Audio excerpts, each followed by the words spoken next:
Queremos dar a nuestros estudiantes, todos buscando una experiencia universitaria que sea acogedora, transformadora, en pos entonces de la formación integral de nuestros estudiantes, siempre también desde una perspectiva del acompañamiento en el proceso educativo de nuestros estudiantes.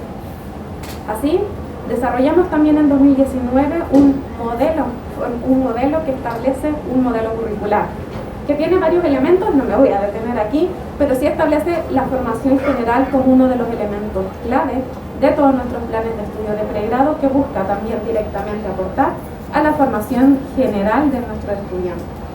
Y es así entonces, desde este proyecto curricular, con este modelo formativo, que surge la necesidad de tener un perfil de egreso genérico para todos nuestros estudiantes de pregrado, que entonces corresponde a la declaración formal de la universidad frente a sí misma, frente a toda la sociedad, a lo que se compromete a promover una formación coherente consigo misma, con su identidad, con su visión y por supuesto de acuerdo al ideario de la universidad. Este compromiso que establece la universidad con todos sus estudiantes es en pos para contribuir, dice al final, si ustedes ven allí, para contribuir a la formación integral del alumno, y son los elementos que queremos que se visualicen y sean el sello de formación de nuestros estudiantes. El perfil de egreso de la universidad está compuesto por 3 elementos que se los voy a mostrar para que los tengamos a la vista, pero antes de aquello es importante considerar que el proceso de construcción consideró 2 partes muy fundamentales para la construcción del perfil de egreso. La primera, una etapa de fundamentación. Y esta fundamentación abordó los principios, las orientaciones que queríamos darle al perfil de egreso de nuestra universidad.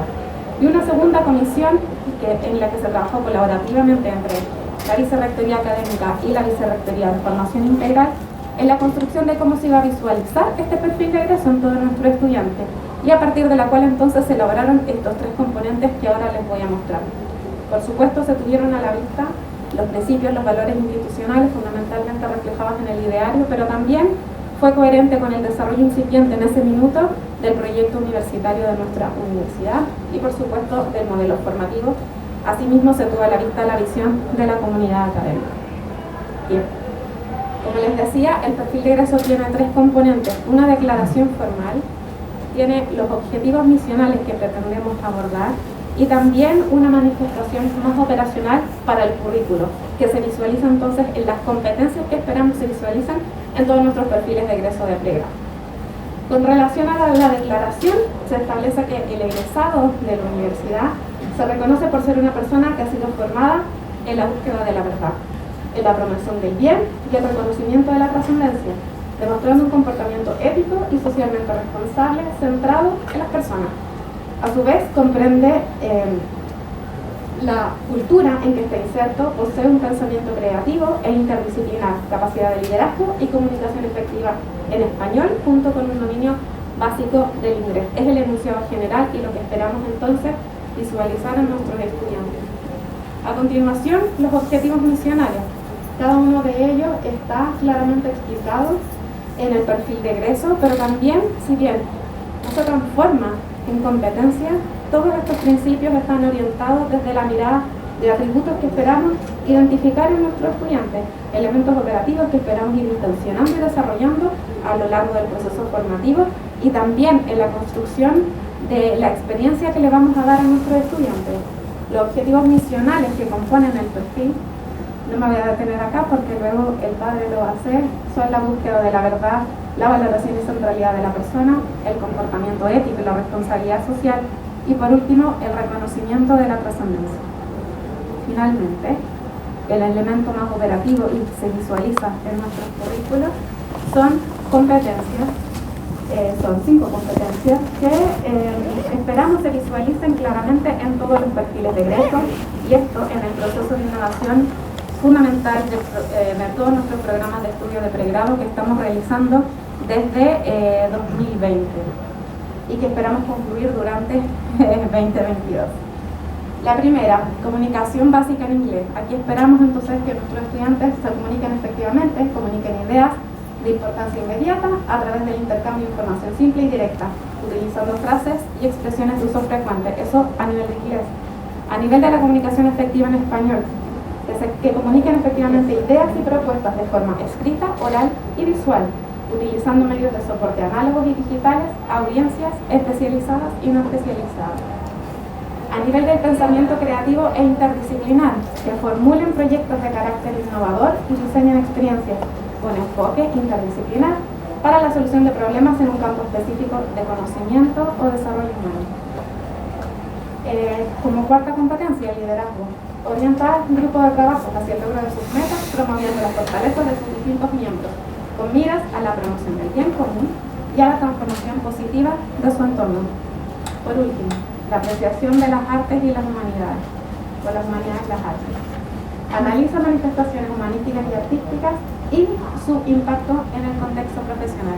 Estos 5 elementos entonces son los que componen el elemento más concreto y que se visualiza en los currículos. Y ese entonces es nuestro perfil genérico de la Universidad Finisterre. Gracias. Muchas gracias. Bueno, todo esto está documentado, ¿no? Es un documento mayor que es donde se contiene todo el desarrollo en específico de lo que Elisa acaba de exponer. Bueno, les decía a ustedes que nuestro invitado es el Padre Jesús Villagrasa, el cual le doy ya la bienvenida nuevamente a nuestra universidad. Aquellos que no lo conocen, leo brevemente algunos antecedentes del Padre. El Padre es originario de la ciudad de Zaragoza, España. Él fue ordenado sacerdote en la Congregación de los Legionarios de Cristo en diciembre de 1994. Es consejero general de los Legionarios de Cristo desde el año 2012. El Padre Jesús es doctor en filosofía por el Ateneo Pontificio Regina Apostolorum. Actualmente se desempeña como profesor ordinario de metafísica en el Ateneo Pontificio. Coordina la especialización en metafísica y teología natural de la misma institución. Es consejero del decano de la Facultad de Filosofía y del Instituto Ciencia y Fe del Ateneo. Consejero de la Sociedad Internacional Tomás de Aquino. Miembro de la Asociación para el Estudio de la Doctrina Social de la Iglesia. Miembro del Comité Asesor del Congreso Católico y Vida Pública. Consejero editorial de la revista Eclesia, revista Cultura Católica, colaborador en varias revistas más, entre otras Información Filosófica, que es una revista internacional de filosofía y ciencias humanas. Desde el año 99 es profesor ordinario de metafísica en la Facultad de Filosofía del Ateneo Pontificio Regina Apostolorum. Ha sido director de la Oficina de Calidad y el Núcleo de Evaluación. El 31 de enero de 2012 es delegado pontificio, que lo nombra consejero general para el seguimiento de la red de colegios y universidades del Regnum Christi, y fue elegido consejero general de los Legionarios de Cristo en el capítulo general 2014 y reelegido para ese cargo en el capítulo general de 2020. Padre, si usted cree que tiene que omitir algo o corregir, lo hace cuando esté acá en el lugar. Básicamente, bueno, el Padre es un amigo, es una persona al cual todos aquellos que lo conocemos lo admiramos mucho. Una persona que no solo por su formación, su profundidad, sino también por la cercanía, y eso efectivamente se agradece. Así que, Padre, nuevamente bienvenido a casa. Gracias.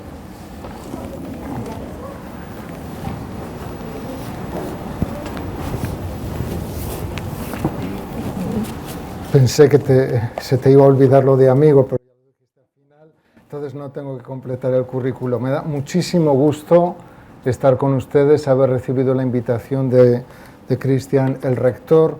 Me siento como si estuviera al día siguiente de hace 7 años, cuando tuvimos un encuentro bastante parecido a este, quizás con este mismo grupo, no lo recuerdo exactamente. En aquel momento hablamos de identidad y de formación integral. La exposición perfecta, así que no le voy a completar nada, aunque lo anunció. Me dieron como título de nuestra conversación, porque quisiera no alargarme demasiado y dejar espacio para que tengamos un momento de intercambio, el perfil genérico en el marco de la formación integral de la Universidad de la Red, contexto e itinerario de los cursos sello y su relación con el perfil genérico. Entonces, ahí hay 4 expresiones y voy a desarrollar un poquito ellas y la relación que hay entre ellas. Se habla de una universidad de la red, entonces podemos hablar de nuestra identidad como una universidad católica. Todos conocen nuestro principal documento de referencia, la Constitución Apostólica Scor de Ecclesiae del Papa Juan Pablo II, San Juan Pablo II. Es una constitución apostólica, es el documento de mayor rango que hay en la Iglesia, mucho más que una encíclica, porque tiene valor de ley universal, que se aplica a todos. Ahí se dice un elemento, un aspecto, el hecho de que una universidad católica se ponga al servicio de la misión evangelizadora de la Iglesia según su naturaleza de universidad. De manera que todas las actividades, fundamentalmente esas tres que nos acaban de presentar, la docencia, la investigación, en Italia la tercera misión la llaman el servicio a la sociedad, frecuentemente la conocemos como divulgación, todas ellas deberían estar marcadas por esa identidad, esa misión propia, donde yo subrayaría dos elementos que estaban también aquí, muy marcados en el perfil de egreso: la apertura a la trascendencia, a las culturas, apertura, y luego el espíritu de servicio. Scorde Ecclesi decía en el número 34, el espíritu cristiano de servicio a los demás en la promoción de la justicia social reviste particular importancia para cada universidad católica y debe ser compartido por los profesores y fomentado entre los estudiantes. La Iglesia se empeña firmemente en el crecimiento integral de todo hombre y de toda mujer. La Universidad Católica siente la responsabilidad de contribuir concretamente al progreso de la sociedad en la que opera. Entonces, una universidad consciente de su identidad católica institucional asume esta visión, esta misión de la Iglesia, se pone en continuidad con ese compromiso evangelizador, ciertamente desde la identidad universitaria y educativa. Aquí no se hace catequesis, pero se hace una reflexión profunda sobre los saberes, hablaremos un poquito más adelante. De manera que una comunidad educativa universitaria, además de la excelencia académica, se concibe como un centro evangelizador de la cultura de las personas según la misión de la Iglesia Católica. Una universidad nuestra no solamente busca educar bien a la juventud, sino quiere ofrecer este servicio a la sociedad y a la Iglesia según la propia identidad. Entonces podemos distinguir dos misiones irrenunciables en la universidad. Una misión prioritaria, aparecía esa expresión, ser buscadores de la verdad y del bien, y luego una misión última, ser un elemento transformador de la cultura, de la sociedad, la transformación cristiana. La comunidad y cada miembro, con su talento, su liderazgo, su formación, se pone al servicio de los demás en orden a la transformación cristiana de la sociedad.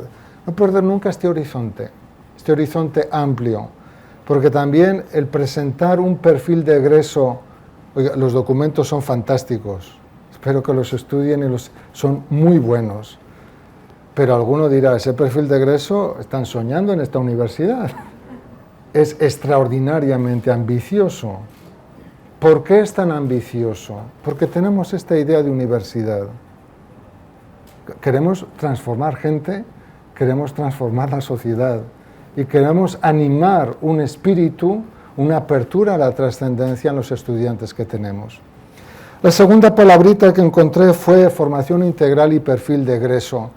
Y aquí pues voy a sacar la metafísica. Poquito, no tanto. Dice Aristóteles al inicio de su metafísica que es propio que todos los hombres desean conocer. Y un poco más adelante dice, el culmen del saber, del conocimiento es precisamente la sabiduría. Y lo propio del sabio es ordenar, es decir, captar las relaciones. Y al final del libro 12 de la metafísica, que Benedicto XVI en Deus Caritas Est decía que es lo más alto que ha alcanzado la filosofía clásica antigua griega, él dice, hay dos tipos de orden en la realidad. Un orden es el de las partes en el todo y otro es el orden de ese todo a un fin. Dice, y el más importante es el segundo. porque en realidad el orden de las partes tiene como fin algo. Si yo desmonto, que no lo voy a hacer, el reloj, ustedes verán que está formado de muchas partes colocadas de un modo particular. La colocación de las partes en el reloj está subordinada a una función, que es dar la hora. El ejemplo que ponía Aristóteles era el del ejército. Uno ve el ejército en orden de batalla y ve unos cuerpos de infantería ligera, infantería pesada, la caballería, están los de las banderitas en la colina cerca del mando para transmitir las órdenes abajo. Entonces, esa disposición de cuerpos, de partes en un todo, no es para sacarse la foto como el equipo de fútbol antes del partido y verse bonito, sino responde a una estrategia que el general tiene en vista de un fin que es ganar la batalla. Entonces, nosotros, aplicándolo a nuestro caso, cuando hablamos de formación integral, nos estamos refiriendo fundamentalmente a la integralidad de todas las partes. Hay una integridad, hay una proporción, hay una armonía. Casi parecen las cualidades del trascendental belleza.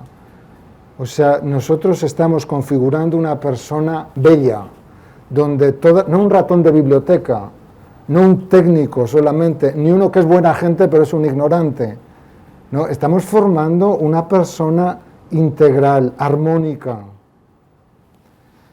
Pero hablamos también del perfil de egreso. Entonces, no solamente hablamos de todas las partes bien dispuestas, sino precisamente dispuestas apuntando a un fin formativo, son lo que usted llamó los objetivos misionales, las competencias. Y ahí se prueba realmente la calidad y la eficiencia de una universidad. Porque la calidad muchas veces se define así, es fitness, ¿no? Es la adecuación de esta universidad al fin que tiene. Si los salesianos ponen, por ejemplo, una escuela de oficios donde hace falta formar carpinteros, será una escuela de óptima calidad si forma óptimos carpinteros. Dice, no, esta es buenísima esta escuela de carpinteros porque hablan latín. Pues no funciona. O sea, no es de calidad porque enseñe latín, cuando su objetivo es formar carpinteros. Entonces, de aquí la importancia de este documento del perfil de egreso. Porque uno puede tener un modelo de universidad, pero ¿en vista de qué? Y si uno no tiene claro el fin, ¿cómo puede disponer después las partes, las funciones? Entonces, formación integral sí es una expresión valiosísima. Habla del desarrollo armónico de todas las facultades, de todas las dimensiones del hombre, y una preparación suficiente para, en los diversos campos de su persona, para después ser un buen profesional. Entonces, es verdad que los jóvenes que vienen a la universidad vienen con la idea de hacer una carrera determinada, pero la universidad les ofrece más. Ellos vienen con unos intereses. En los estudios de sello hay uno que se llamaba ser universitario. ¿Qué finalidad tiene ese curso? Pues es decirle al joven que viene a una universidad, amigo, has venido a una universidad. Es posiblemente en el mundo, y me imagino que también en Chile, una de las instituciones más prestigiosas. Casi todas se han desprestigiado muchísimo. En general, la universidad resiste. Y ha sido del ámbito universitario donde han salido muchas de las propuestas renovadoras en una sociedad y transformadora en una sociedad. Venir a una universidad significa entrar en una comunidad de buscadores del bien, de la verdad, de la belleza, en gente que se va a cualificar profesionalmente para ponerse al servicio de la sociedad. Y esto tiene, esta idea, este perfil de egreso, tiene una implicación en la concepción que tenemos del profesor. Para nosotros un profesor es, en el sentido más fuerte y más noble, un formador. O sea, asume el compromiso de ayudar a los estudiantes a formarse según un modelo de un humanismo integral, incluso de un humanismo cristiano. Y es un formador que no impone las cosas, pero que al menos facilita en la medida de sus posibilidades, porque los profesores no hacemos milagros, pero en la medida de las posibilidades ofrecemos la posibilidad de que en la universidad, por ejemplo, hagan una experiencia del preguntarse propio del filósofo y de encontrar un sentido trascendente para su vida. Entonces, en este sentido, la universidad, a través de los profesores, puede incluso ofrecer a los jóvenes un incentivo, una pregunta, una apertura a la dimensión religiosa y trascendente, también en este aspecto. Y esto tiene, el hecho de que sea un formador, tiene implicaciones pedagógicas, porque un formador es un pedagogo, siempre, aunque no haya estudiado pedagogía. Y la pedagogía es una ciencia teórica y práctica. Entonces, una vez que se han establecido sobre una base teórica los objetivos misionales, las competencias, el mismo perfil de egreso, son contenidos, son competencias, ¿qué tiene que hacer la pedagogía? Pues encontrar los medios más aptos para lograr que esos objetivos se cumplan. Y las modalidades de intervención y las modalidades de evaluación para ver que esos objetivos se cumplan. Porque un perfil de egreso es un documento dinámico, estimulante, diría casi eficiente. O sea, tiene que lograr cosas. O sea, no es para meterlo en un depliant y mandarlo a los padres de familia para que manden sus alumnos aquí a este lugar. No es un documento mercadotécnico, es el fin pedagógico que una universidad se impone. Entonces, un pedagogo compara la realidad de la que parte y el fin que está buscando. Hay un perfil de ingreso y un perfil de egreso. Aquí estamos hablando del perfil de egreso genérico. El perfil de ingreso uno lo podría simplemente concebir como las condiciones de ingreso en la universidad. Pero yo les invitaría a pensar de un modo pedagógico como formador, el conocimiento concreto que yo tengo del joven de hoy, cómo llega el perfil de ingreso real, ¿no? Con sus características. Y después aquí están queriendo que aprendamos inglés y no saben ni hablar español. Tenían que haberles enseñado en la escuela. Le contaba yo a algunos en mis tiempos, ya ven las canas, en mis tiempos el examen de ingreso a la universidad, que era de 3 o 4 horas, si tenías 3 faltas de ortografía, se acabó el examen. Hoy si nos hacen eso, aun con el corrector de Word, igual ni pasamos muchos de nosotros. Porque no se escribe bien ya. El perfil de ingreso al que me estoy refiriendo es tener delante de nuestros ojos los jóvenes como llegan hoy, con sus capacidades, con sus potencialidades y también con las limitaciones que tienen. ¿Por qué? Porque lo voy a conocer en cuanto sujeto educable. A alguno le ponía yo la comparación, esto es como Amoris Laetitia, la carta del Papa. La Iglesia encuentra a la gente y a los matrimonios donde están. Si están súper lejos, ahí los encuentras, les acompañas y los vas llevando a una vida, vamos a decir, más cristiana, más elevada. Pero encuentras la familia donde está el día de hoy. Por lo mismo nosotros, no soñar que vamos a tener unos estudiantes que no tenemos. Es que antes nosotros razonábamos mucho más lógicamente. Pues sí, puede ser. Pero a lo mejor no somos capaces de hacer 4 cosas a la vez, como dicen que hacen los jóvenes de hoy. Entonces, conocer al alumno en cuanto sujeto educable para buscar en la medida de lo humanamente posible el perfil de egreso, hasta donde se pueda llegar con realismo. Y por eso se definirán objetivos. Hablaban de un trabajo en el currículo, en la programación académica, en la organización de la universidad, donde todos los factores van a ser importantes, hasta los espacios de convivencia, que veo que los han desarrollado más de la última vez, hasta los espacios de convivencia son importantes en una universidad. La limpieza, los espacios, el verde. Uno dirá, pues esto no, lo que hace falta más libros. hacen falta libros, pero hacen falta espacios donde un joven se pueda desarrollar. Entonces, ese es un trabajo, la elección de los métodos, de los medios para alcanzar los objetivos y los modos para intervenir y para evaluar. Este punto de la pedagogía es sumamente importante. De otro modo, el perfil se convierte en una utopía. Pedagogo es un hombre práctico. ¿Qué es lo que tengo delante en el joven que llega? ¿Qué potencialidades tiene? ¿Dónde lo quiero llevar? ¿Qué medios voy a poner? ¿Cómo voy a intervenir? ¿Cómo organizo la universidad para lograr este fin? De otra manera, uno puede estar anunciando y anunciando perfiles de egreso, pero no hacer el camino y el recorrido. Por eso los dos documentos que han presentado casi simultáneamente pues son muy valiosos. Esto, dijimos, tiene un influjo sobre el profesor, que es un formador, pero tiene también un influjo en los programas.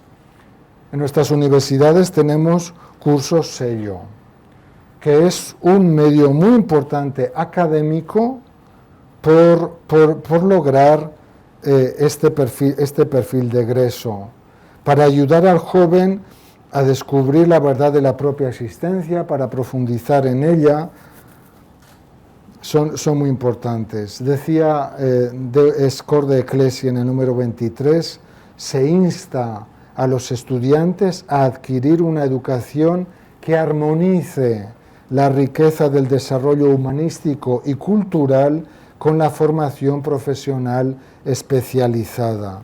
Es preciso que el espíritu humano desarrolle la capacidad de admiración, de intuición, de contemplación, que sea capaz de formarse un juicio superior y de cultivar el sentido religioso, moral y social.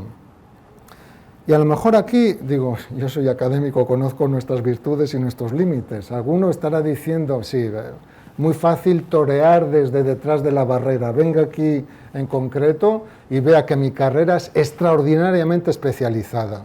Si dedico tiempo a los cursos sello, no los voy a sacar profesionales especializados, así que esto de los cursos sellos a mí no me gusta porque me está quitando tiempo de la especialización. Pues bueno, Einstein decía en un artículo que se publicó en el 53 en el New York Times, y era un especialista, no es suficiente enseñar a los hombres una especialidad. Con ello se convierten en algo así como máquinas utilizables, pero no en individuos válidos. Para ser individuo válido, el hombre debe sentir intensamente aquello a lo que puede aspirar. Tiene que recibir un sentimiento vivo de lo bello y de lo moralmente bueno. No solamente la verdad en el campo restringido de mi especialización, también lo moralmente bueno y lo bello. Aquí la frase es un poquito fuerte, pero como es de Einstein, pues la voy a decir. Tiene que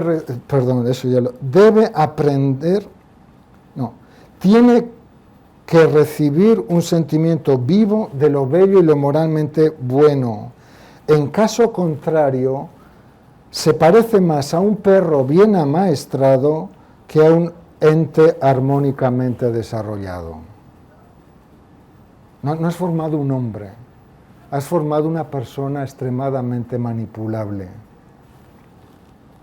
Debe aprender a comprender las motivaciones, ilusiones y penas de las gentes para adquirir una actitud recta respecto a los individuos y la sociedad. Estas cosas tan preciosas las logra el contacto personal entre la generación joven y los que enseñan, y no en lo fundamental en los libros. Ustedes habrán hecho mucha reflexión sobre el online y el presencial. El online nos ha salvado en tiempo de pandemia y habrá que utilizarlo todo lo que se pueda utilizar, pero nada va a suplir el contacto personal del profesor con el estudiante, el diálogo, la intervención. Dice, esto, sigue Einstein, es lo que representa la cultura. Esto es lo que tengo presente cuando recomiendo humanidades y no un conocimiento árido de la historia y de la filosofía. Dar importancia excesiva y prematura al sistema competitivo y a la especialización en beneficio de la utilidad segrega el espíritu de la vida cultural y mata el germen del que depende también la ciencia especializada. Entonces, consejo que da, no tener demasiada prisa en la especialización y dar esta apertura a lo que él ha llamado estudios humanísticos para formar hombres válidos, hombres y mujeres válidos. Otro elemento que creo que es importante en la universidad, normalmente cuando el cardenal Ratzinger y Benedicto XVI se dirigía a las universidades, sacaba siempre este tema, lo que él llamaba razón abierta, que forma parte del lado, vamos a decir, del análisis donde aparece el lado negativo de la especialización. Por amor de Dios, la especialización es absolutamente necesaria. El riesgo es saber todo de casi nada. Y la fragmentación de los saberes. Es decir, una persona que no es capaz de pensar y de razonar fuera de su método. Y que ni siquiera es capaz de reconocer el límite de su método, lo que ese método especializado le permite conocer y lo que no le permite conocer. Porque se pueden hacer análisis muy precisos, pero serán parciales. Yo a mis estudiantes les digo, ve a uno que está triste, usted señor lo ve un poco triste, vaya a hacerse un análisis, a hacerse una revisión. Y luego viene con el papelito, y es lo más parecido a una caja de cornflakes, ¿no? Tiene tanto sodio, potasio, no sé qué. ¿Qué hizo? Un análisis químico.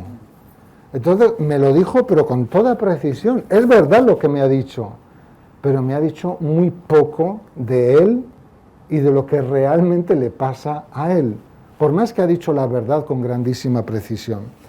Entonces,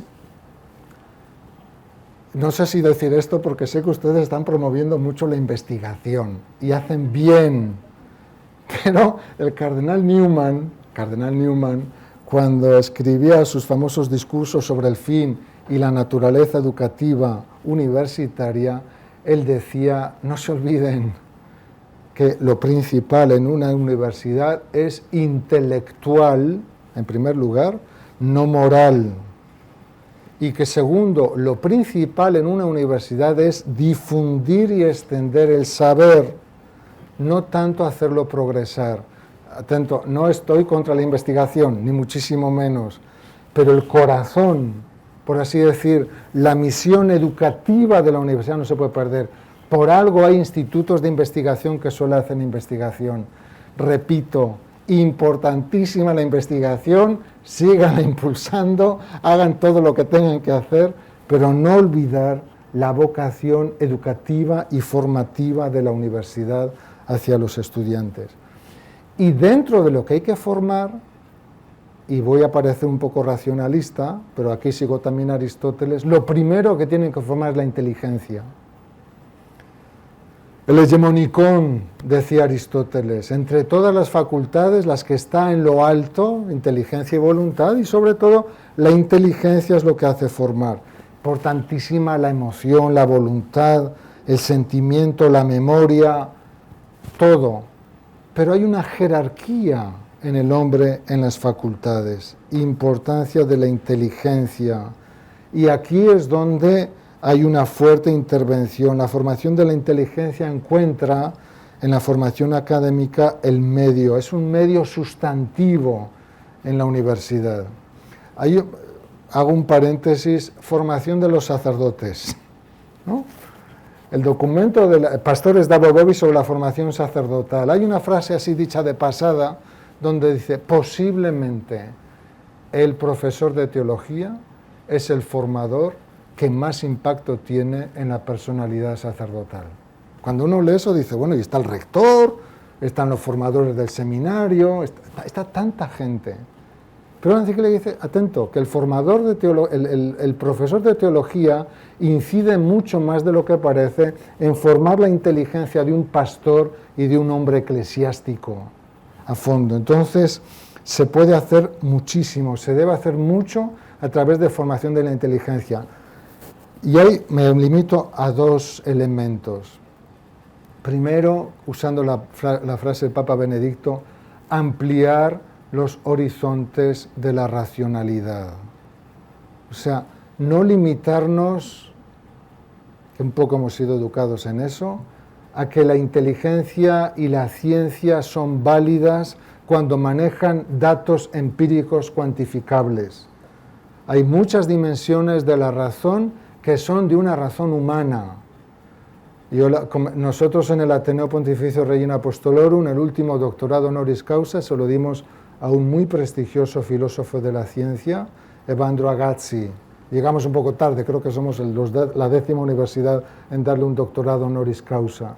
Y él tiene un libro, de los últimos que ha publicado, La objetividad del conocimiento científico, y luego tiene otro más reciente que lo ha dictado, porque ya casi está ciego, es una persona muy mayor, que se llama El conocimiento de lo invisible, que está traduciendo la Universidad Francisco de Vitoria, creo que en estos días lo publica.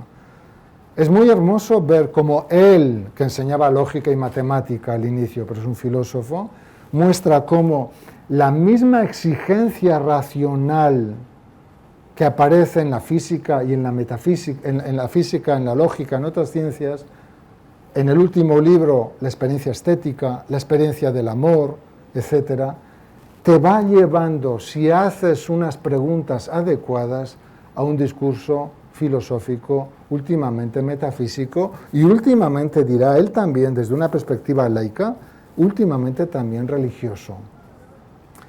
Y uno dirá, bueno, qué gran novedad, pues para el que conoce a Aristóteles dirá, pues ¿qué hizo Aristóteles? Hizo física, tiene su libro, para explicar el movimiento de los cuerpos materiales, pero tratando de explicar el movimiento en su dimensión más general, pues tuvo que afirmar que hay cuerpos inmateriales e inmóviles. Es decir, para explicar lo material móvil, debía afirmar la existencia de lo inmaterial inmóvil que explicase lo anterior. Es decir, para dar una respuesta última a la física, necesito abrir un discurso metafísico. A ver si tenemos el valor de hacer eso dentro de nuestras ciencias, de hacer preguntas dentro de nuestra ciencia que reconocemos que no podemos responder de nuestra ciencia. Porque a Aristóteles le pasó eso, hizo preguntas en la física que tuvo que responder en la metafísica. Y eso a los académicos no nos gusta. No nos gusta. ¿Por qué no nos gusta? Porque sabemos mucho de nuestro campo. Y nos sentimos súper seguros cuando estamos en nuestro campo. Y cuando nos viene a intervenir alguien que no es de mi campo, primero ya no le entiendo lo que dice, ¿no? Porque estamos utilizando la misma palabra, pero parece que tiene otro sentido en él. Porque pues yo soy arquitecto, el otro es ingeniero, el otro es... Entonces, hace falta tener ese valor, que es volver a lo que fue la universidad en sus orígenes. Una comunidad, un ayuntamiento, decía, ayuntamiento de profesores y estudiantes. Lo de ayuntamiento ahora nos suena, aquí lo llaman la municipalidad, ¿verdad?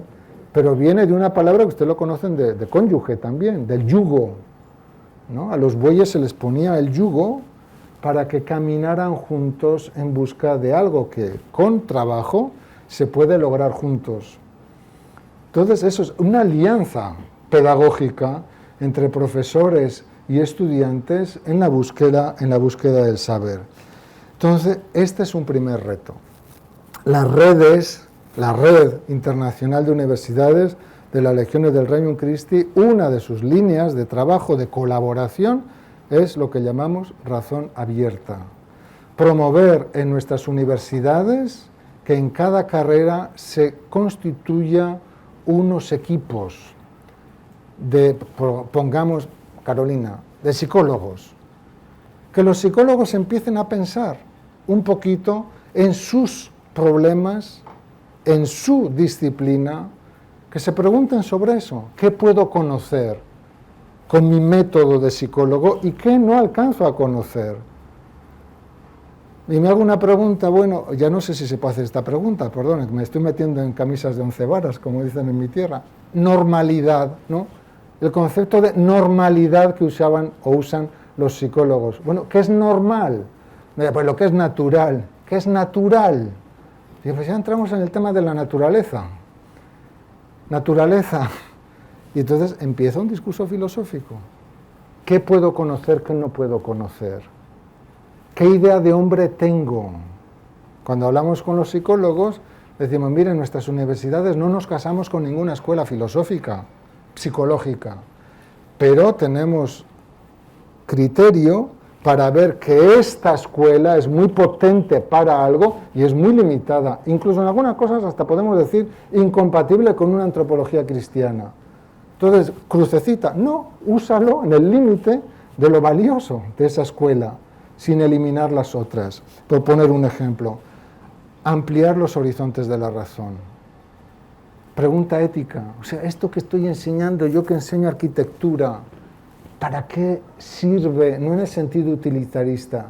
¿Qué estoy ofreciendo para beneficio de la sociedad? O sea, ¿esto vale para algo? O luego una pregunta también al estudiante de sentido. ¿Qué lugar ocupa tus estudios universitarios y la profesión que estás usando para lo que realmente sientes que vale en tu vida? Fíjate, pero una universidad no es para esto. Una universidad también es para esto. Para suscitar preguntas de sentido y de fundamento. Eso es lo que hace la filosofía. Preguntas de sentido. ¿Para qué? Y de fundamento. ¿Por qué esto que estoy estudiando? Repito, es muy probable que entre los académicos este discurso encuentre resistencia. ¿Por qué nos saca de nuestro ámbito, no digo de comodidad, pero sí de seguridad? No nos gusta que nos saquen. Hemos estudiado demasiado tiempo para ser competentes en algo. Pero ¿qué viene el segundo aspecto? La interdisciplinariedad.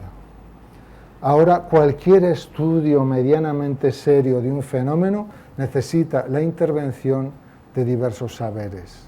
Entonces hace falta tener esa mente abierta. Me estoy alargando demasiado, pero bueno, ese esfuerzo de formar la inteligencia, razón abierta.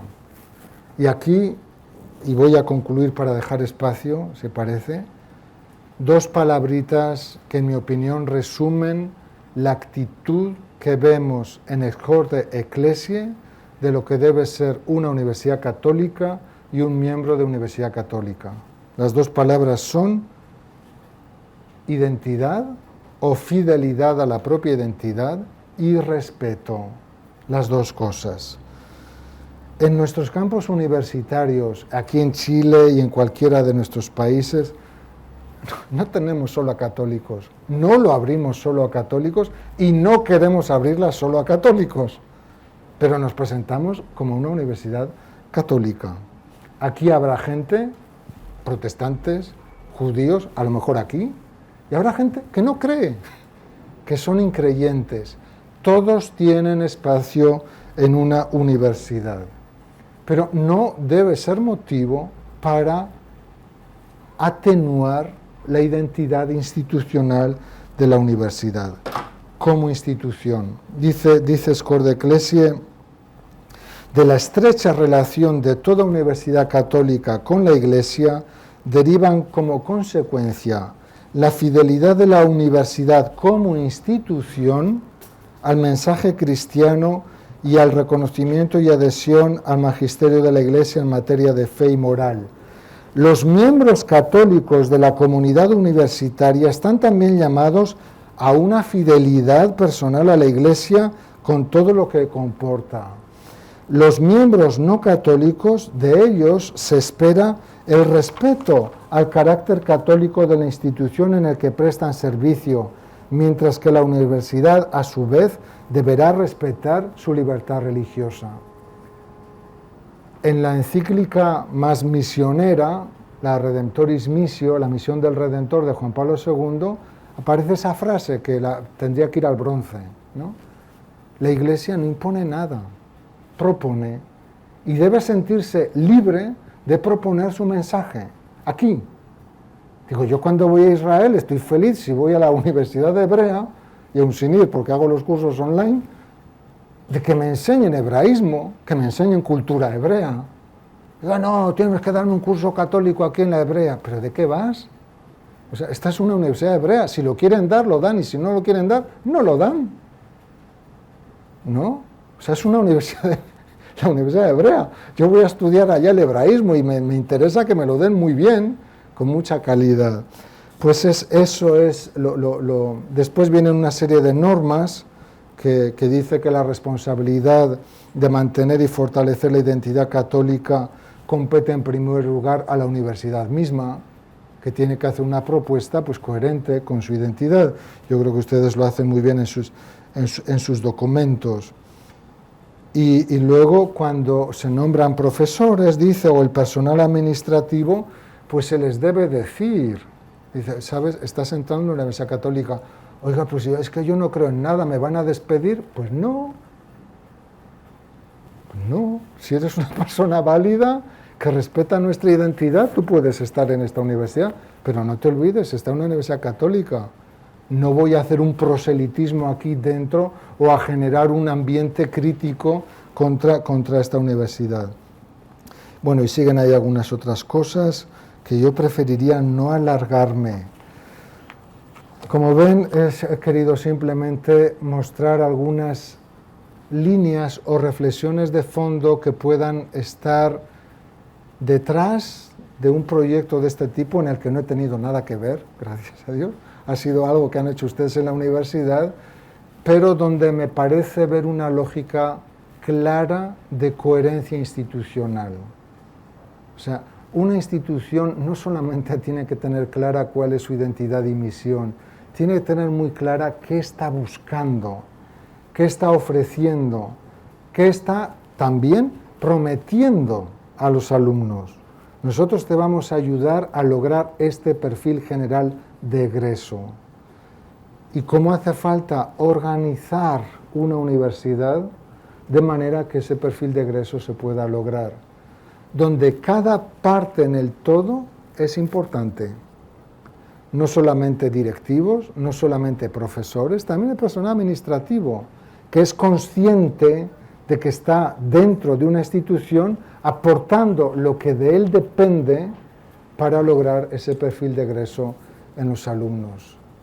Roberto, yo preferiría quedarme aquí y dejar espacio para conversación. No vale tirar tomates, pero sí pueden hacer las preguntas que deseen.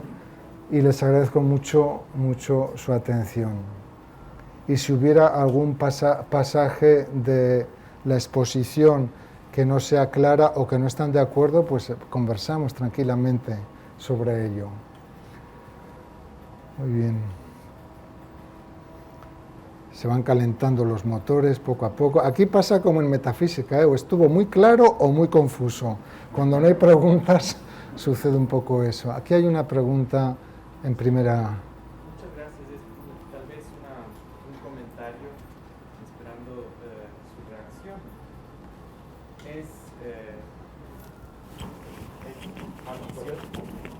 Yo le pongo, aquí hay un micrófono para que le puedan escuchar atrás. No sé si está encendido.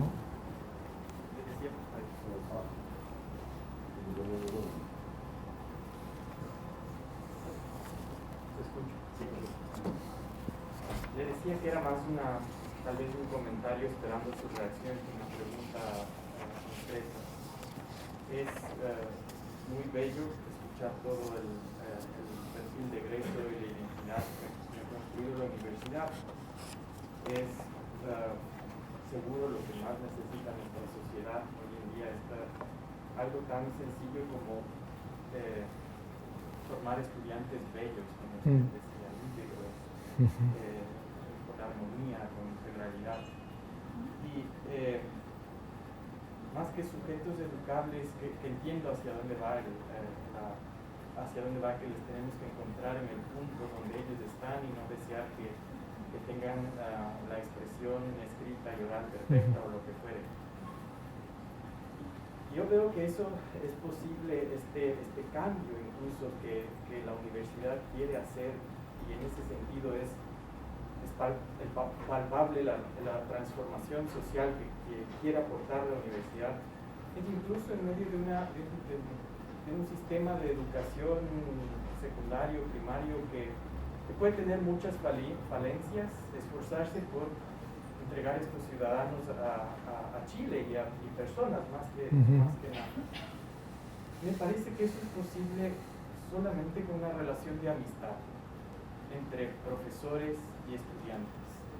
No estoy siendo sentimental, sino amistad también en el sentido filosófico. Y eso requiere mucha disponibilidad de tiempo. Por ejemplo, siguiendo los ejemplos de la escritura, la gramática, la ortografía, creo que no me hace falta más tiempo en la universidad para darme cuenta que por ahí nuestros estudiantes tienen un serio desafío. Y la intuición inmediata es que tengan un propedéutico y demás, y de otras experiencias sé al menos que no funciona tanto y que es cuestión de hacerlo y repetirlo de a poco en clases, y depende de nosotros, los profesores, de la especialidad que seamos.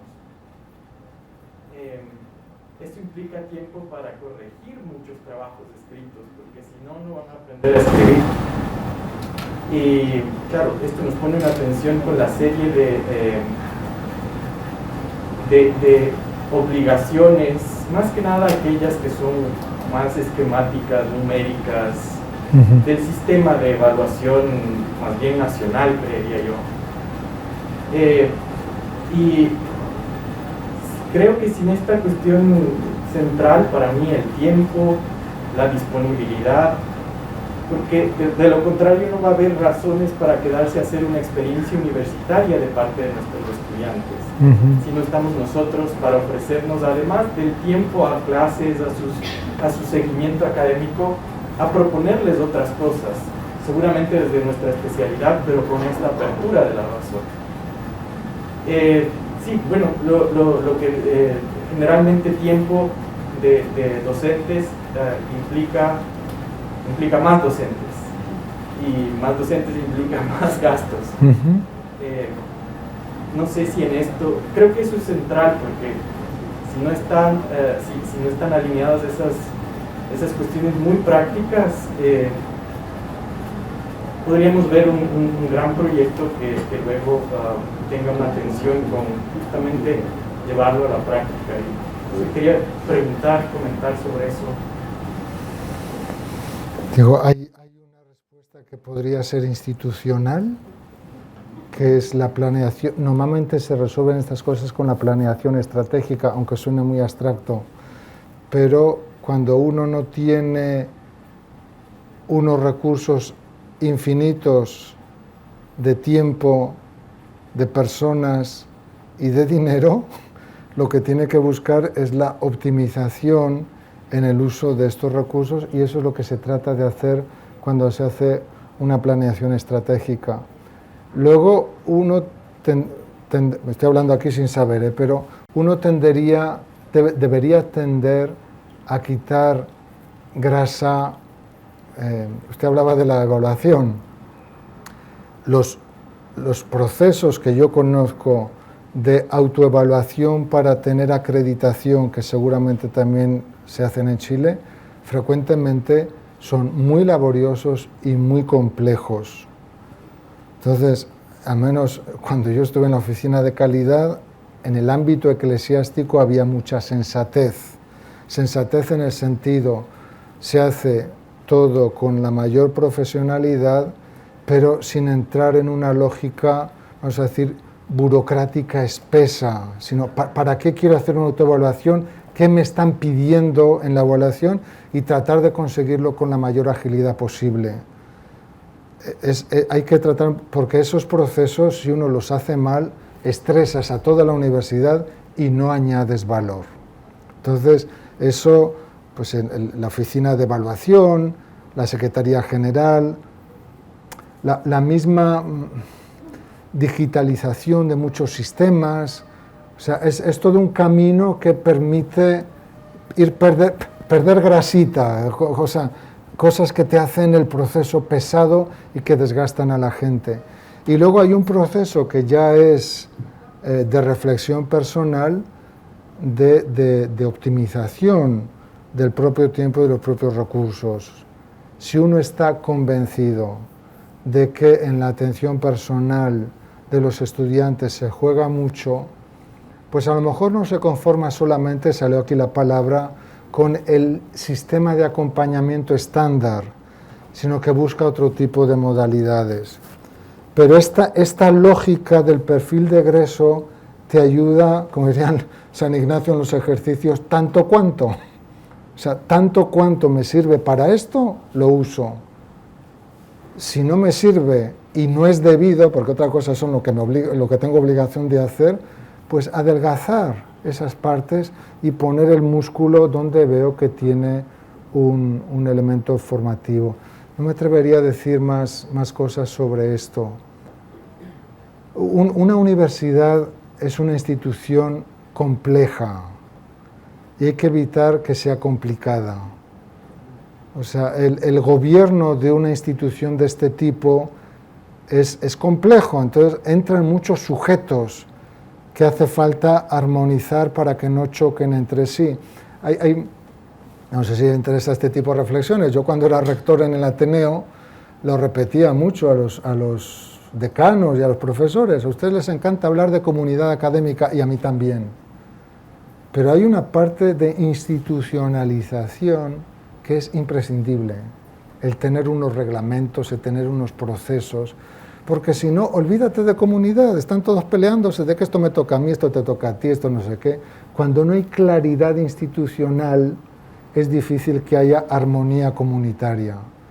Entonces, todos estos elementos, también los que parecen a veces más áridos, más fríos, están al servicio de algo más noble. Una universidad es institución y comunidad, las dos cosas. El elemento de amistad es el alma, por así decir, de la intervención pedagógica. O sea, hay una especie de alianza, uno no puede educar bien a un estudiante si no lo quiere. Pues este es insoportable. Pues les pasa lo mismo a las madres con los hijos, que es insoportable, pero pues lo educa, lo va haciendo crecer. Debe haber un verdadero amor por los estudiantes. Y yo dije como sujeto educable, me refiero a eso, como alguien en quien se puede intervenir. Y las madres saben ver algo que no ven los demás. Yo me acuerdo cuando me entré al noviciado de los Legionarios de Cristo, me dejó mi madre allí en la puerta y al despedirse le dijo al formador, este es un diamante en bruto, y subrayó lo de bruto, como diciendo, trabajen que algo van a sacar, ¿no? Pues así nos pasa a nosotros cuando recibimos a los estudiantes. Tienen a veces dentro mucho más de lo que aparentemente hay. Lo que decía el Principito, ¿no? Lo esencial es invisible a los ojos. Hace falta mirar a veces de otra manera a estos que vienen. O sea, las familias y la sociedad, en un modo muy real, se los han confiado. Y diga, usted está poniendo muy poético. Estos vienen a encontrar una profesión donde sacar lana. También. Plata, no lana. ¿No? Donde quieren también. O sea, no vivimos en las nubes. Pero también somos conscientes de que estamos en una universidad, que es una institución educativa, formativa. Bueno, me he ido por otro lado, perdón. No sé si hay alguna otra pregunta o intervención que quisieran compartir. Si alguien tiene ideas divergentes, pues también. Allí hay una intervención.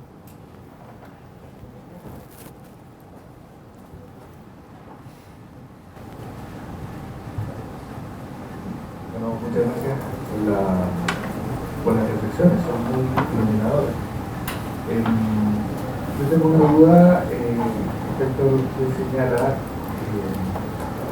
respecto de las limitaciones con respecto a los alumnos, porque al menos en mi carrera, Derecho, donde necesitamos un manejo del lenguaje mínimo de los alumnos, nos encontramos con alumnos que están bajo ese mínimo. Entonces, claro, nosotros no somos pedagogos del lenguaje, somos pedagogos del derecho. Entonces, encuentro muy interesante y muy motivadora la idea de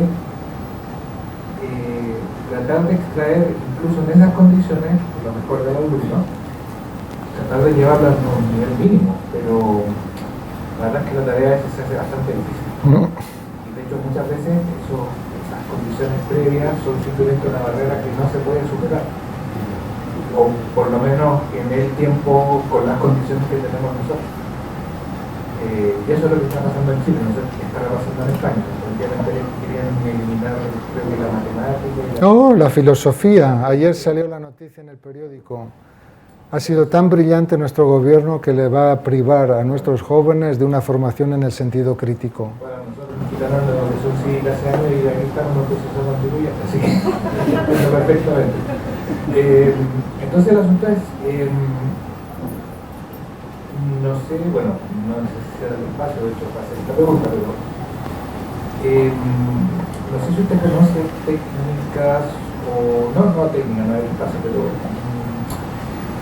algún principio de expresión en general para trabajar incluso en esos casos, porque claro, en mi opinión los chicos que tienen esas limitaciones, como lo decía usted hace muchos años atrás, les falta ortografía afuera, en derecho deben hacer dos falta ortografía, pero eso no es la realidad, no es la realidad. Entonces, no sé si usted ha visto tirar alguna técnica, algún principio, por último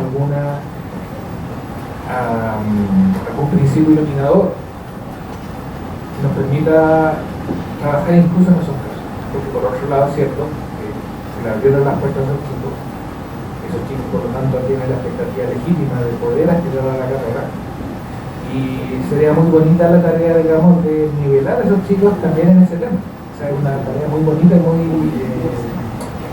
motivadora, pero ¿cómo? ¿Qué? ¿Cuándo? ¿A través de qué? Entonces es un problema. Nosotros que hablamos derecho, pero si se estudia mal, sí. Sí. Le doy unas respuestas desde muy lejos porque no sé cómo operan. Lo único que se me ocurre, que no es muy brillante, es lo que llaman las clases remediales. O sea, si ya lo has admitido, algún tipo de sostén o de apoyo para este tipo de intervenciones. Pero yo cuando veo lo del castellano, por ejemplo, pues me parece que eso ya es un modo de intervenir.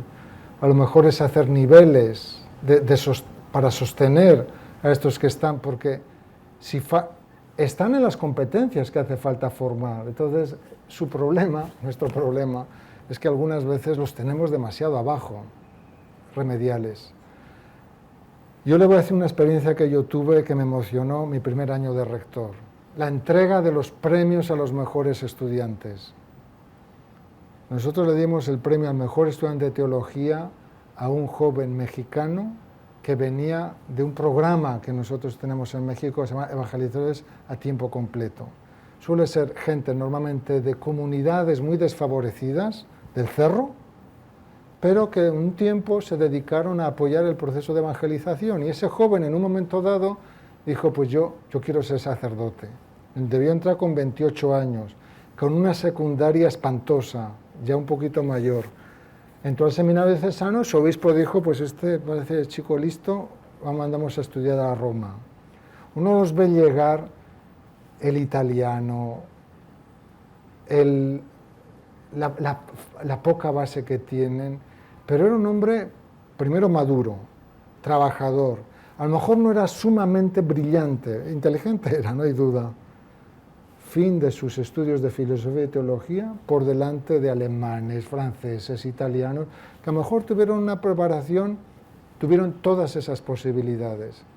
Él encontró, sobre todo por mérito suyo, pero también algún espacio donde poner remedio a esos límites que él traía en educación. Y acabó siendo el mejor estudiante de teología de la generación. Pues eso es lo que creo que un poco la universidad tiene que salir al encuentro de estas necesidades, no sé en qué modo. No quiero poner aquí en problemas al vicerrector académico, pero a mí lo único que en este momento me viene son ese tipo de clases remediales. En Italia, por ejemplo, hay una ley por la cual usted en una escuela no puedes negar a unas personas que tienen Down, por ejemplo, el síndrome de Down, el participar. Entonces el Estado pone lo que llaman profesores de sostén, donde además del primer profesor, pues tienes un profesor que está apoyando a estas personas, a lo mejor no con síndrome de Down, pero sí con una dificultad para la asimilación. Eso es un modelo italiano, no lo estoy proponiendo para aquí, para la universidad, pero uno va encontrando algún modo de sostener a estos. Disculpe, si me permite. Sí, sí, sí. Me dijo algo que, claro, la forma técnica de hacerlo puede variar, pero no sé si la pregunta, si te la falta mía. Creo que lo que usted acaba de decir es fundamental. Premiar el mérito. Es decir, yo diría que ese es el foco. O sea, a lo mejor una persona llega con condiciones muy bajas, pero si se le muestra o se le estimula a superar esas limitaciones, es muy probable que lo termine haciendo. Yo diría que ese es el foco, pero bueno, hasta ahí llego yo, no se me ocurre cómo. Muy bien. Muy bien, gracias. A su izquierda le estaban... Si pueden hablar un poco más fuerte, porque yo soy un poquito sordo, pero a lo mejor hay alguno más que también es... Hablen fuerte, por favor.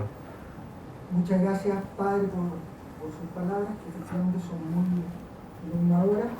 Y permítame compartir una reflexión muy incipiente que también pide a sí mismo nuevas luces, que pudiera en sentido seguir aportando. A mí se me hace difícil armonizar los niveles de la comunidad, de la organización y de la institución como concepto universitario, porque en general a los académicos que ya lo señalaba nos resulta mucho más natural, ¿no? Es parte, digamos así, nuestro hábitat, la fase comunitaria de la universidad. Y, sin embargo, dentro de la modernidad se instaló un concepto institucional en la universidad, que es el hecho histórico, ¿no? Vamos a traer, y esa es la universidad en la que estamos. Pero a eso se añade la dificultad que esa dimensión institucional es una dimensión que ha venido siendo progresivamente regulada estatalmente. Sí. Y claro, estamos en un periodo de cambio epocal, estamos en un periodo de crisis de los estados contemporáneos, y la burocracia de alguna manera ha comenzado a rediseñar las universidades. Ese es el hecho histórico. Entonces se produce la siguiente tensión, que la institución, que por su propia naturaleza está llamada a pensar la sociedad presente y futura, muy por el contrario está siendo pensada y diseñada y programada desde la burocracia. Entonces, para uno como académico es extremadamente dificultoso habitar este contexto. Uno no puede pensar libremente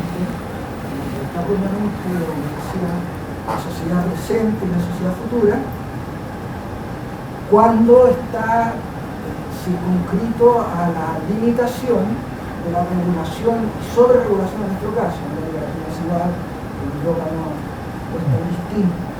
Así es. Entonces, ¿cómo ser fieles a nuestra misión? Ahí está el punto. Creo que es necesario sacrificarlo, pero solo para... Sí. Hay que sacrificarlo, estudiar la diferencia. Sí. Pero, Es eso, muchas gracias. si me permite, dos anotaciones desde dos perspectivas muy diversas. Una es casi remitirle a un libro que quizás lo conocen aquí en Italia, Alejandro Llano era profesor de metafísica y fue rector de la Universidad de Navarra. Tiene un libro que se llama Repensar la universidad. En pocas palabras dice, o sea, ¿quién va o puede repensar la universidad si no son los que viven en la universidad, los profesores? Entonces, yo tengo como usted, todo el realismo de decir, aquí tenemos políticas regulatorias como en todas partes, y el Estado tiende, casi por naturaleza, a meterse en ámbitos donde, al menos cuando nació la universidad, se pensaba que no tenía que entrar. La famosa libertad académica. O sea, los títulos en las universidades de París los daba el Papa, ni siquiera el obispo, porque había una autonomía de los poderes económicos, políticos y en algunos casos también eclesiásticos, para que la universidad pudiera cumplir su función según el método propio. Ahora bien, a la autonomía universitaria va ligada a otro concepto que subraya muy bien un libro que se llama La cultura de la calidad de la Congregación de la Educación Católica, que es la rendición de cuentas. O sea, ese sería el modo ideal de trabajar. La universidad es autónoma, tiene su propio estatuto, tiene su propia lógica, tiene sus propios métodos que no se pliegan al poder político o al poder económico. Esa es un poquito la intuición, pero tiene que rendir cuentas. Tiene que rendir cuentas a la sociedad, a la gente que le está sosteniendo económicamente, tiene que rendir cuentas del logro de los objetivos formativos. Por ejemplo, y en eso normalmente las agencias acreditadoras son correctas. Entonces la agencia acreditadora le dice, nosotros queremos esto. Normalmente no te lo discuten, te van a discutir si estás haciendo lo correcto para llegar allá. Entonces, esto que le he propuesto es muy difícil cuando el Estado interviene y te pone límites tan estrechos. Pero el reto de Alejandro Llano hay que recibirlo. O sea, si alguien va a repensar la universidad, tenemos que ser los académicos desde dentro y los que trabajan dentro de la universidad. Segunda reflexión que le quería hacer, también nace de la experiencia. Yo tuve la fortuna de que cuando entré de rector se estaba revisando el reglamento de la universidad y lo tenían que trabajar académicos y administrativos. Porque la lógica de los dos es complementaria, no digo que opuesta, es complementaria. Y entonces es importante que los administrativos entiendan la lógica del académico, pero también que el académico tenga el realismo. Los académicos tendemos a ser un poco aristócratas, ¿no? Un poquito así desde la alta esfera pontificamos de todo, somos un poquito así. ¿Qué es lo que sucedió al menos en mi universidad? Que cuando luego teníamos el consejo de dirección, muchas veces el que le decía al decano de filosofía, oye, pero lo que estás proponiendo es insostenible económicamente, eso no se lo tenía que decir el administrador, se lo decía a lo mejor un colega suyo, el decano de teología. Esto, ¿a dónde quiero ir? El elemento institucional interno es más importante de lo que parece. No sé cómo transmitir esto sin parecer formalista. O sea, una universidad es un transatlántico, es complejo, o sea, no puedes dar bandazos. Por eso a mí estos documentos me gustan. Ustedes tienen ahí una visión de futuro para trabajar a lo mejor en 10 años. Sin lo que le decía yo a algunos colegas de una universidad cuyo nombre no quiero acordarme en este momento, sin el idealismo dramático de tener aquí a uno que está pegándonos siempre las costillas, no estamos logrando el perfil genérico, somos un desastre de institución, prometimos a los muchachos ser esto y todavía no hemos... Calma, o sea, estas cosas se logran con muchos años si tienes claro dónde tienes que ir. Ya lo decía Santo Tomás, el que va por el camino recto, aunque vaya despacio, va a llegar al fin. El otro, mientras más corre, más se aleja del fin. Entonces, estos documentos son orientativos. Entonces, es bueno sentir la inquietud que usted siente, pero al mismo tiempo tratar de darle un cauce institucional. Papa Francisco, cuando era padre Bergoglio, en unas meditaciones para religiosos, tenía una frase que a mí me gusta mucho. Cuando un grupo de personas tiene un propósito común, nace una institución.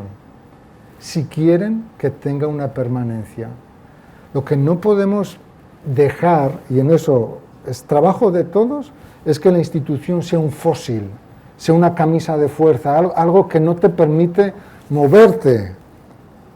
Es como si, no sé si está por aquí la de la oficina de calidad, la encargada de autoevaluación, es como si nos pusieran un sistema de autoevaluación que no te aporta valor y tiene a toda la comunidad dedicando el 40% de su tiempo a rellenar folletines, que hay que rellenarlos, por Dios. Hay que rellenar todas estas cosas y sacar el fruto. Pero un proceso que paralizase la universidad en sus funciones sustantivas, la docencia, la investigación, el servicio a la sociedad, pues no vale.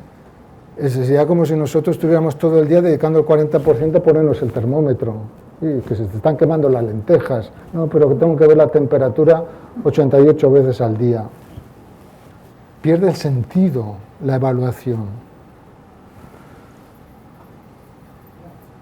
Sí. Sí. Voy a preguntar algo que me interesa mucho. Lo que pasa es que no sé cómo será en España, no sé cómo será en Italia. Perdón, si se pone de pie mirando para allá y fuerte, le escucharán muy bien del fondo. A ver, voy a hablar más fuerte. Perfecto, perfecto. No, que si está bien. En Chile, yo no sé cómo será en España, en Italia, la experiencia que ha tenido usted, pero en Chile la fe en los jóvenes es una gracia extraordinariamente escasa. Hoy en Chile. Son indiferentes si es que no rehuyen de ella. Y los jóvenes que llegan a la universidad son precisamente eso. Hablar de fe, hacer, digamos, en algún aspecto, digo yo, no sé cómo cae en ese, yo sé, pero quiero que me relate su experiencia, ¿no? En ese ambiente, en esa situación, que aparece como algo impuesto, como algo que es una obligación, y es peor porque lo rechazan. Así es, así es. Entonces, ¿cómo ustedes en las universidades de la red, si es que tienen esta misma situación, cómo la han enfrentado, cómo la han tratado de convivir con ella de manera, por supuesto, provechosa, útil, necesaria? Excelente pregunta. No sé si la respuesta llegará al nivel. Algo se trata de hacer precisamente, aunque no es su finalidad, con lo que les decía de la razón abierta. O sea, si llegan, aquí habrá a lo mejor profesores de estudios generales y de filosofía, si llega el filósofo o el teólogo a una reunión, vamos a poner el psicólogo que está en la Carolina, ¿no? Y que llegan los psicólogos, y llego yo se lo he dicho a los humanistas en una universidad, en plan aristocrático, nosotros los filósofos y los teólogos desde la alta visión, Aristóteles decía que era nuestro saber arquitectónico porque damos orientación a todos, les vamos a decir cómo tienen que hacer psicología. Me pegan un portazo, me mandan a volar con toda razón.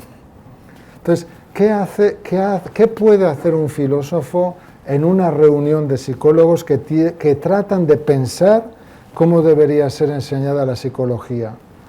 Ayudar a poner preguntas, a hacer cuestionamientos, a orientar un poquito hacia dónde puede venir la respuesta. Entonces, yo creo que ese sería el primer paso. O sea, tratar de suscitar preguntas que hagan a los jóvenes reflexionar, con la esperanza de que alguno quiera pensar. Pero lo primero es hacer preguntas. O sea, dar respuestas a uno que no se ha hecho preguntas, primero no te las acepta. Y luego yo creo que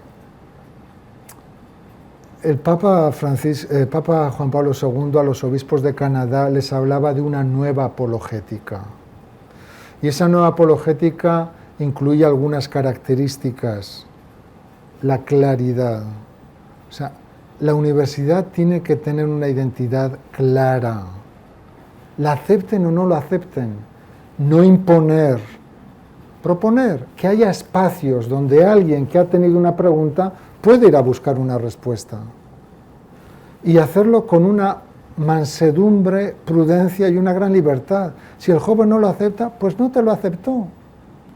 no ha sido su momento todavía, no me pongo a morir porque no me hizo caso. Pues los apóstoles, la parresía en parte es esa, la de San Pablo. Yo anuncio, si me escuchan, bien, si no me escuchan, pues llegará el momento y me quedo tan tranquilo.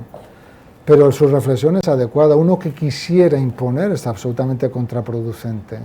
Entonces yo creo que muchas veces ese es el camino. Plutarco, al hablar de la memoria, utilizaba esa frase: la inteligencia no es un vaso que tienes que llenar, es un fuego que tienes que encender. Entonces muchas veces la labor del profesor es esa, suscitar algún tipo de pregunta que les toque, sabiendo que son lo que son. O sea, que vienen, el otro día lo hablaba con unos profesores, vienen bombardeados de todo tipo de noticias. Muchas de las escuelas no pueden ni siquiera verificar, ya nos pasa a nosotros, ¿eh? O sea, ¿qué está pasando en Ucrania y Rusia?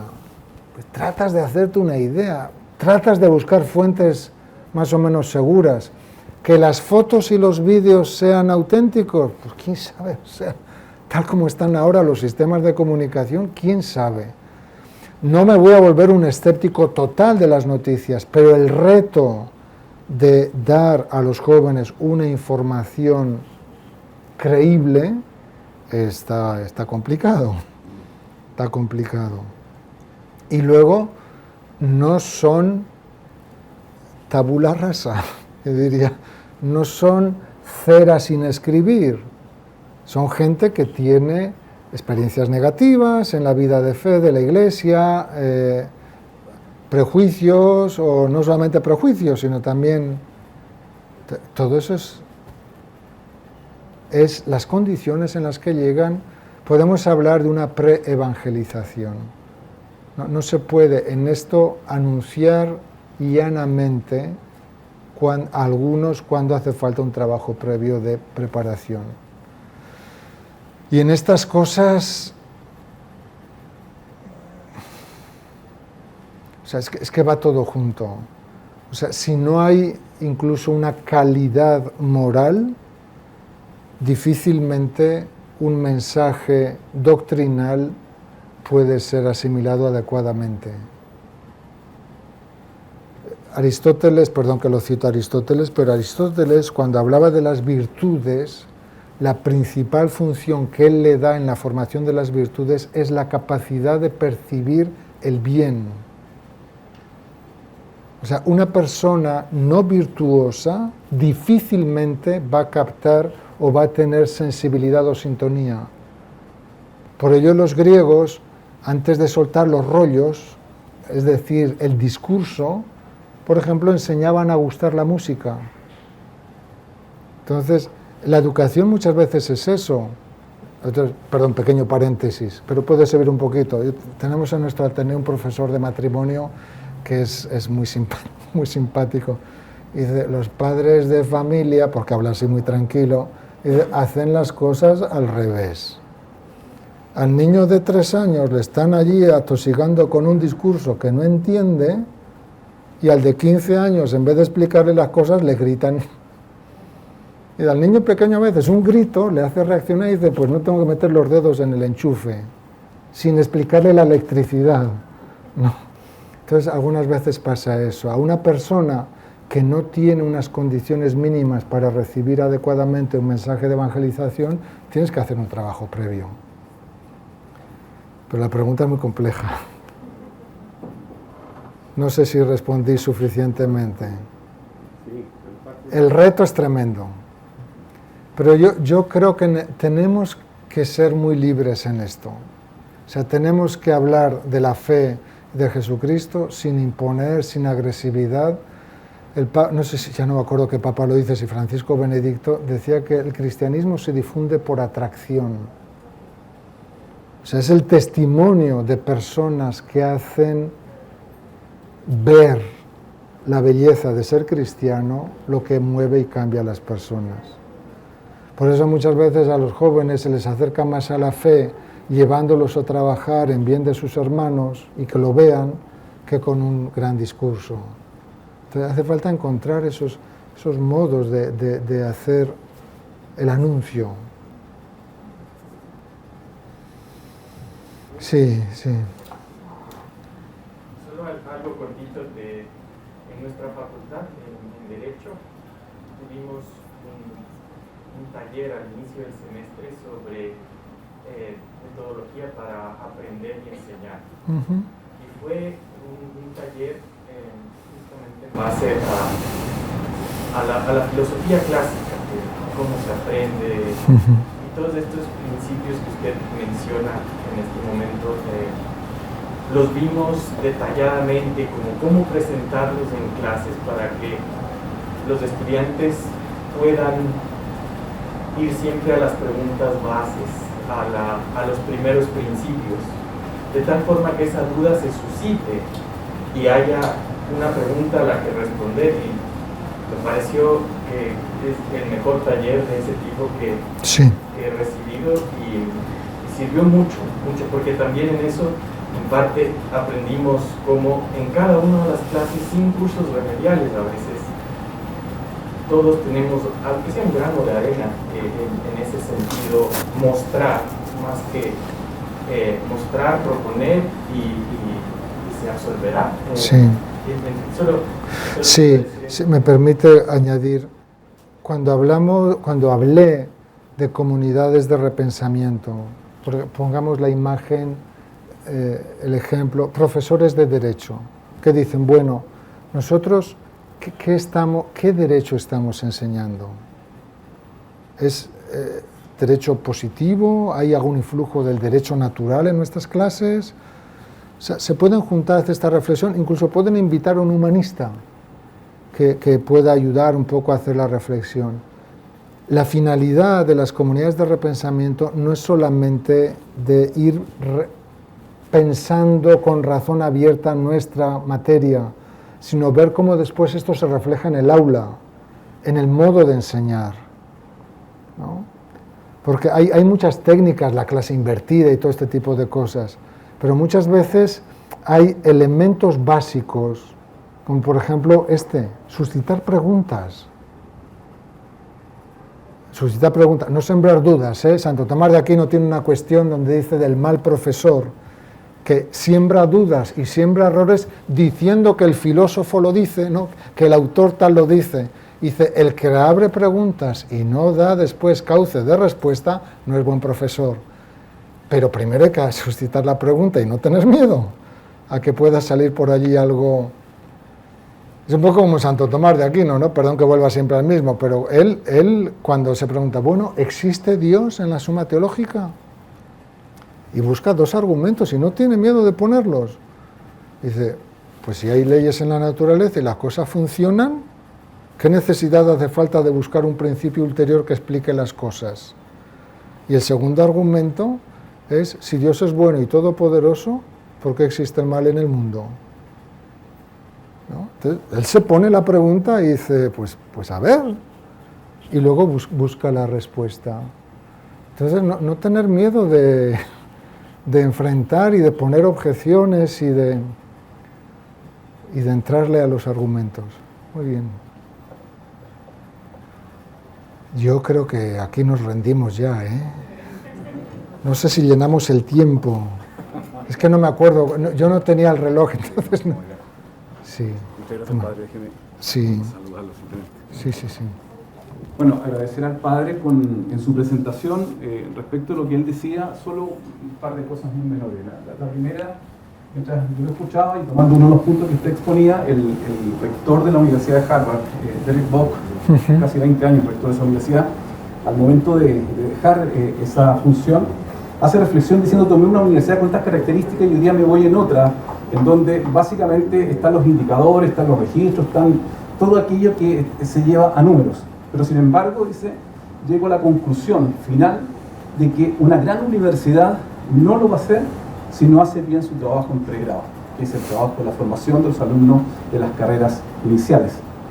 Y él mismo decía una frase que me parece maravillosa, dice, cada vez que se abre una puerta y aparece un profesor y hay alumno, se vuelve a fundar la universidad, un poco lo que usted ha expuesto hoy día. Padre, muchas gracias por sus reflexiones. Y a ustedes por acompañarnos.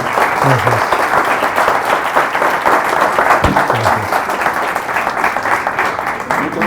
Como pueden imaginar, con ese perfil de egreso no les van a funcionar los indicadores cuantitativos, pero existen indicadores cualitativos y entonces podrán ver si van progresando. Muchísimas gracias por la atención, siempre un gusto estar aquí. Muchas gracias, padre, como siempre.